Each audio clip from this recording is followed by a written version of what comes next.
Hey church, this Sunday we continued our series on raising the stakes for the sake of others. We looked at the topic of being ambassadors for Christ. In 2 Corinthians chapter 5, Paul talks about when you become a Christian, when you become a Jesus follower, you are given a new identity in Christ. It's that you are reconciled with God, and so your job is to help reconcile others with Him as well. He says, therefore we are Christ's ambassadors. You know, an ambassador is someone who represents a foreign culture, but also has the authority to speak on behalf of that culture or nation. We are therefore Christ's ambassadors, representing a foreign culture, that culture of heaven. That's what we're called to represent. Paul talks about in Ephesians the difference between the old self and the new self. Because when you become a Christian, it's like you're introduced to that new identity. You're introduced to that person who God has called you to be. But there's a battle that goes on between the old and the new. Because the new doesn't just come and replace, it comes and transforms the old. That's why there's a battle that goes on. And Paul says to throw off the old nature and to put on the new nature. It's a theme that's continually throughout the Bible of putting on your righteousness, clothing yourself with your salvation. This has to be an act that we do every day. We've got to look in the mirror and declare over ourselves that we are children of God and that we are ambassadors for Christ.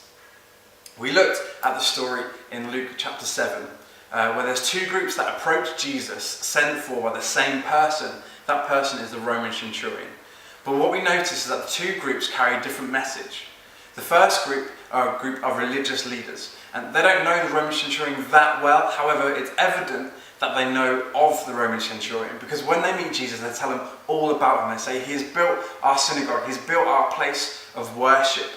Often we as Christians can tell people about God, but it can often feel like we're distant and we're not from that place of relationship.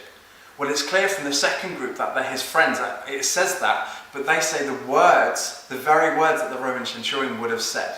Because when you're operating from a relationship with God, you have the authority to speak from God. It's one thing to say that God created the heavens and the earth and the complexities of our whole universe, but it's another thing to say that God who created that cares for you and has a plan for your life. We are called to be ambassadors. And so we looked at two things, the two differences that we kind of categorize them in, is that the first group would be, as a descriptive term, messengers. Not in the biblical sense, not messengers of Christ, but just messengers. Their one job was to deliver a message, irrespective of the person, and without changing the content, they just delivered what they had been asked to do. Whereas the second group, the friends, they were ambassadors, because they delivered that message the same way as their master would have it done. As Christians, we are called to deliver the message of hope, to deliver the gospel the same way that God would.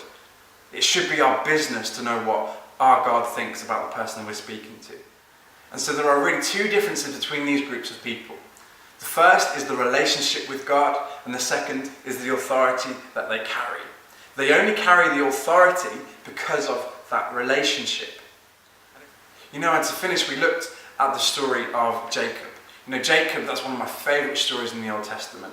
And we see the encounter he has with God when he encounters the old and the new nature, when God gives him the person who he is called to be, and that is Israel.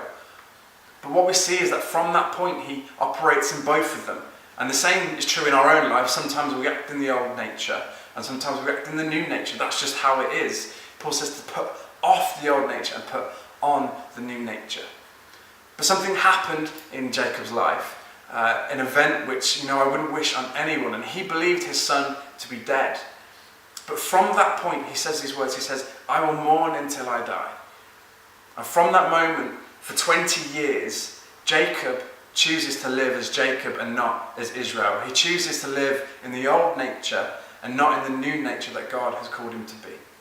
But there's one verse where 20 years have gone by and Jacob has almost lived like a dormant life. He's not chosen to live in the person who he's called to be. He knows what it's like because he's walked like that.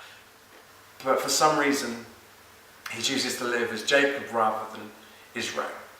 And there's one verse and it says this. It says that the spirit of their father Jacob revived and Israel spoke.